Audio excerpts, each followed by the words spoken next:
A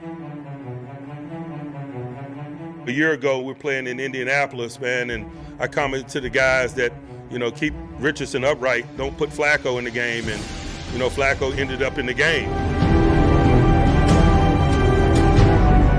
He hit that crease and got into the backfield.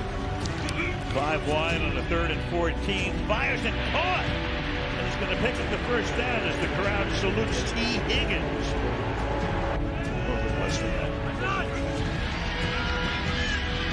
FLACCO fires over the middle, finds his man, 30-yard line, right on the money to Jamar Chase.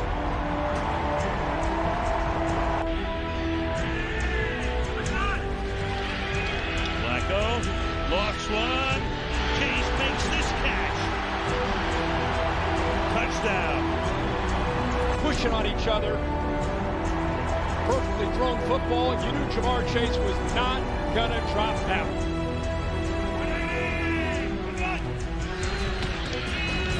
Quick throw.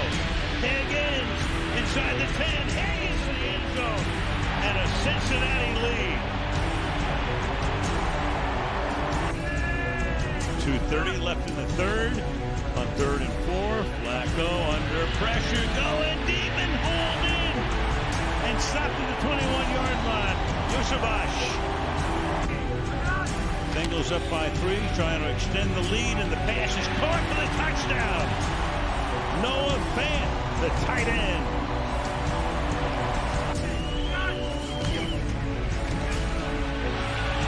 Taking off, look at this. Gain of 13. Number 16 is going to pull his own read with Highsmith closing down. FLACCO down the sideline, caught. And sliding to a stop at the 6 is Higgins. Brilliant, just brilliant.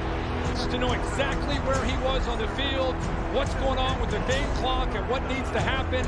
Slides down, protects the ball. Come on, bro. Can't be serious. Joe FLACCO, dog. Bro, Cleveland ruins everything. Joe FLACCO, Jamar Chase going off. He didn't throw him 37 dang balls. T. Higgins, Yosavash, Chase Brown looking like Corey Dillon. And when did the offensive line learn how to block? They ain't blocked for nobody all year.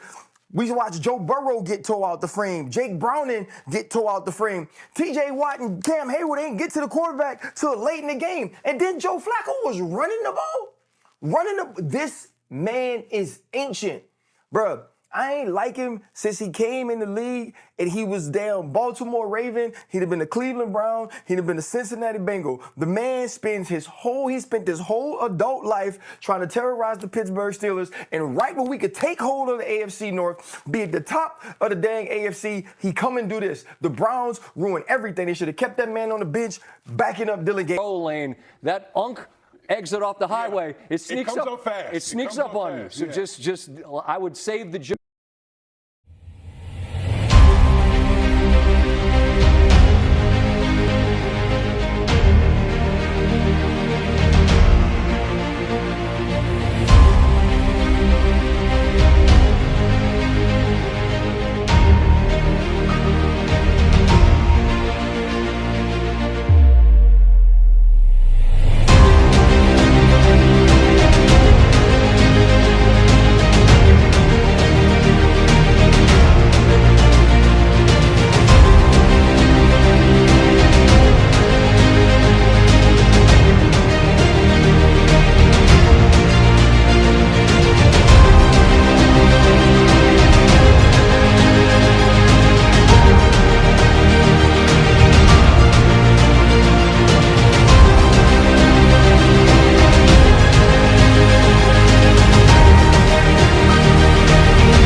this week is not about the Bengals.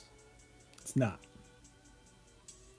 I don't really care for them that much. I mean, I don't hate them that much either. I mean, sure, I used to, but from 2015 to 2020, when we went on that 11-game win streak against them, I eventually, got to that point where it's like, what's the point in even hitting them when they're not only our bitch, but then they won't fight back? Now, granted, as of late, they've been able to beat us here and there. But even then, I mean, it's like, we're 2-0 against them in the playoffs. The Browns at least beat us in the playoff game, right? So it's like the Bengals are easily the team that I hate the least in this division. So this week is not about them. This is about Joe Flacco. And just seeing how, if it's my fan base or fan bases of other teams, or if it's these NFL X accounts, the way they took this when Flacco beat us that Thursday night last month. People are acting as if Joe Flacco owns us or something. And I think it's time that I get on here and shut this shit down. Because look, now yes, Joe Flacco has what it takes to beat us. I give him that.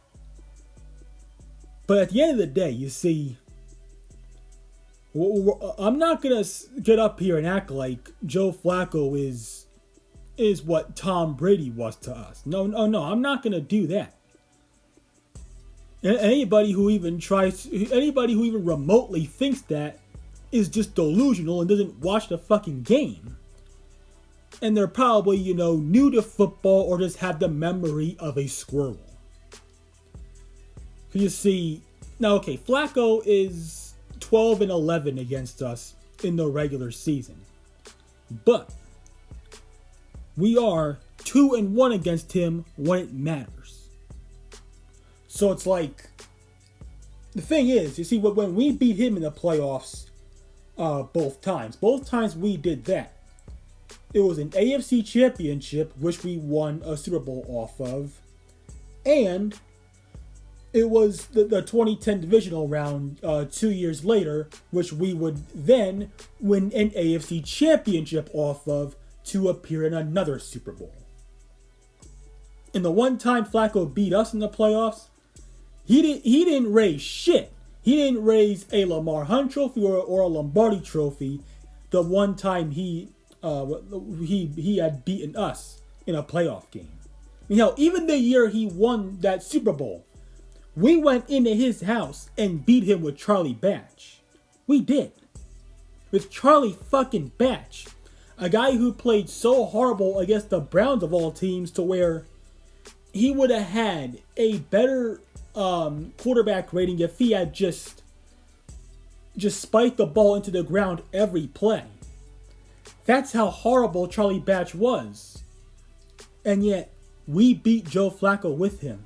The 1 year Flacco won a ring. Now, some of you may find this controversial. Others may agree with me on this, but the thing is, Joe Flacco was never an elite quarterback in his career. He was never elite. He only had one season where he threw for 4,000 plus yards.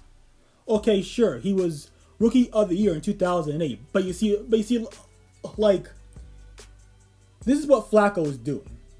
You see, he's still playing at the age of 40 because he's still trying to live his prime that he never truly did in his younger years. You see, Ray Lewis and Ed Reed they were the reason behind that culture that the Ravens had throughout the 2000s and the early 2010s up until 2012. Flacco had nothing to do with that. I mean, yeah, the moment he got there, they started to win playoff games, but the thing is, Ray Lewis and Ed Reed, or just Ray Lewis, right? But you see, Ray Lewis, with what he built, he already got the Ravens a ring many years ago before Flacco even got into the league.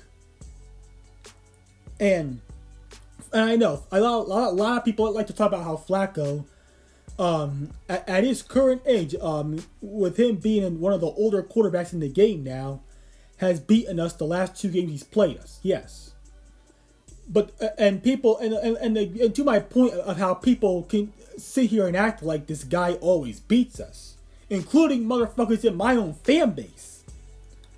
Like, look, when Big Ben was in his older years at the tail end of his career, you see, he didn't have to dance and prance his way around this division to beat Baltimore.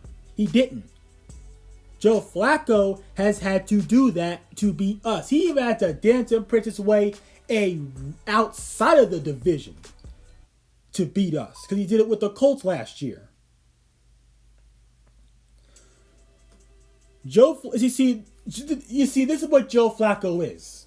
He's like, he's like that older adult who realizes that they never truly, lived their childhood and is trying to do so now at an older age. Like, Flacco's trying to live the last days of his career as trying to be this elite quarterback and all that, still thinking that he's all this, when he never was even an elite quarterback in the early parts of his career.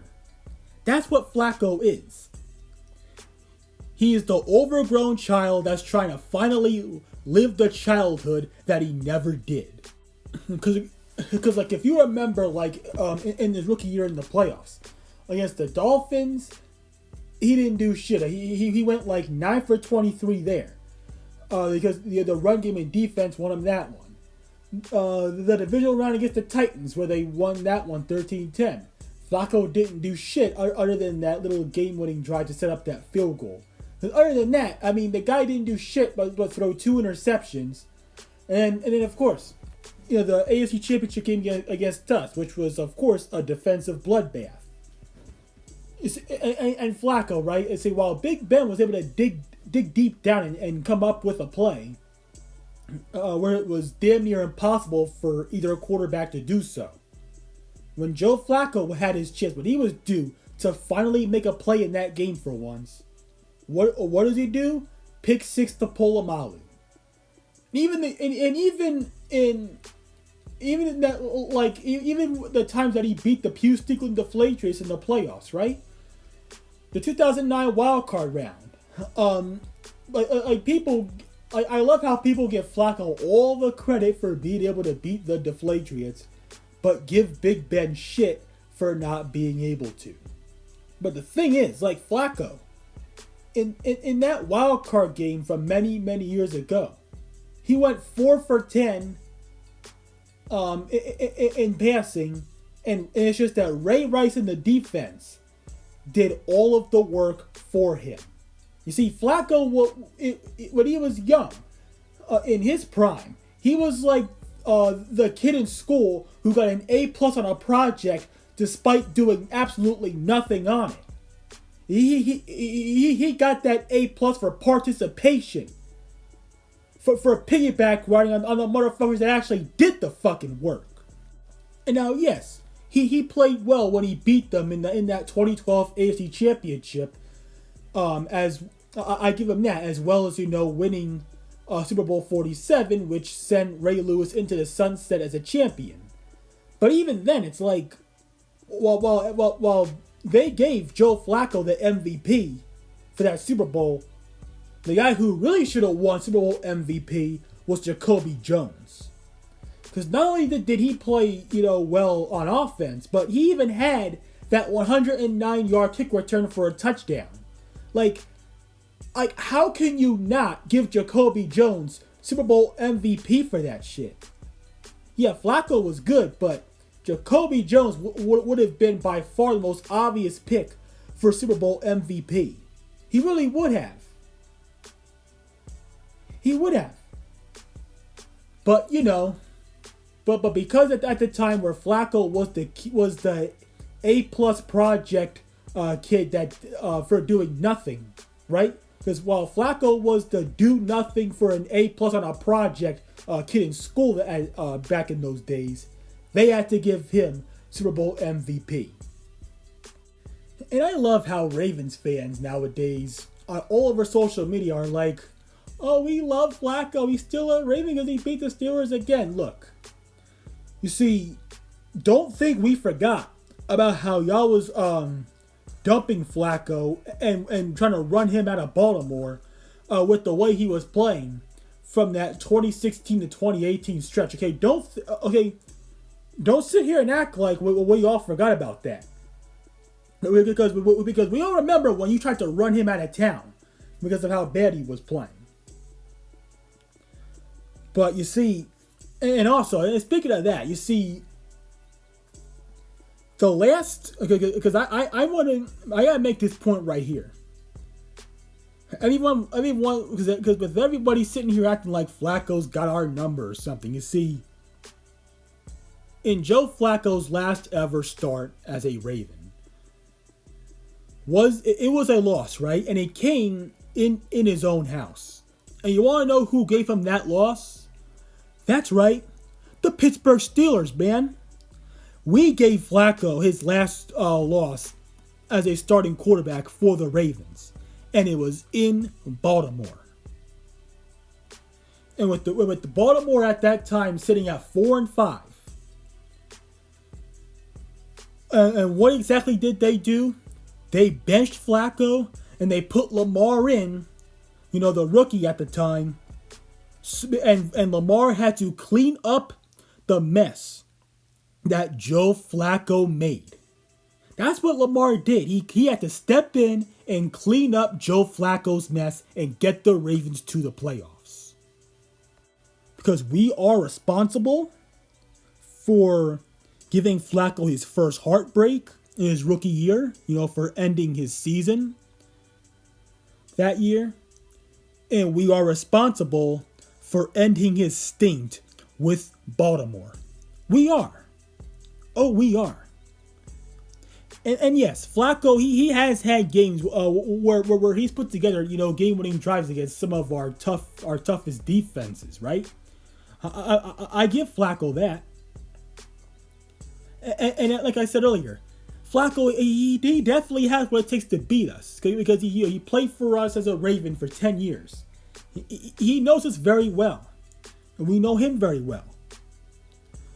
But come this Sunday, we are gonna let Flacco know who owns who in this bitch. Because at the end of the day, aside from his Nike socks, there ain't shit that's elite about Flacco. There ain't shit that's elite about Joe Flacco. There ain't. Anyways, that'll do it for this video. Fuck Flacco. It's time that we finally beat him once again. And I am out. Take my picture now, shake it till you see it, and when your fantasy